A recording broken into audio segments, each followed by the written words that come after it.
The king celebrated South Korean culture with the world's biggest girl pop group at Buckingham Palace tonight but admitted lacking Gangnam Style. The king celebrated South Korean culture with the world's biggest girl pop group at Buckingham Palace tonight but admitted lacking Gangnam Style, on a day when the monarch and his family rolled out the red carpet for South Korea's President Yoon Yeol and his wife Kim Keon Hee. K-pop stars Blackpink, widely reckoned to be the current biggest girl group around the globe, were among the guests at a glittering palace state banquet. King Charles, 75, paid tribute to them along with other South Korean exports, including Netflix hit Squid Game, in a speech to 170 guests tonight, but conceded he had failed to pick up the country's trendy lifestyle and dance when he visited in 1992. Korea has matched Danny Boyle with Bong Joon-ho, James Bond with Squid Game, and the Beatles' Let It Be with BTS's Dynamite, he said. He picked out singers Jennie, Jisoo, Lisa, and Rose of Blackpink and praised them for their roles as environmental champions. I can only admire how they can prioritize these vital issues, as well as being global superstars, he told his audience. Sadly, when I was in Seoul all those years ago, I am not sure I developed much of what might be called the Gangnam Style.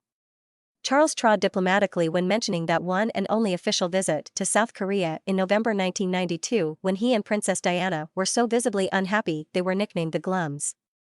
They separated a month later. It was all passed over lightly as the modern royal family put on a show for their visitors amid plans for the UK and South Korea to launch talks on a new post-Brexit trade deal and announce £21 billion of investments by South Korean businesses in green energy and infrastructure projects across the UK.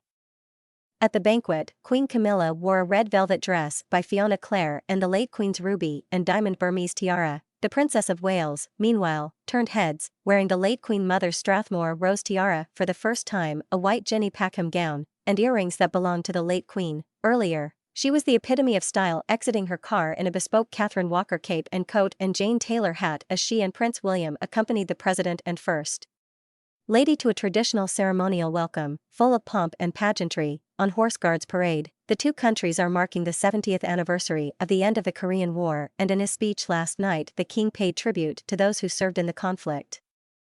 Over 1,000 of them perished and nearly 900 lie interred today at Busan, he told President Yoon. We are immensely proud to salute the veterans of that conflict, and to remember those no longer with us. All those who fought for the survival of your fledgling republic are in admiration of what your country has become. President Yoon, 62, is a fan of karaoke. In April he got a standing ovation after belting out a verse of one of his favorite songs, American Pie, at a White House dinner at the request of President Joe Biden during a state visit to the U.S. There was no sign of the same happening tonight, but earlier in the day William and Kate appeared to take up the theme and put a karaoke session on the agenda for themselves with their South Korean guests. While looking at pictures of and gifts from the late Queen's visit to Haho Village in Anong Province in 1999, a visiting dignitary said something to William which prompted the response, "I'll put it in the diary," while Kate chipped in, "and karaoke."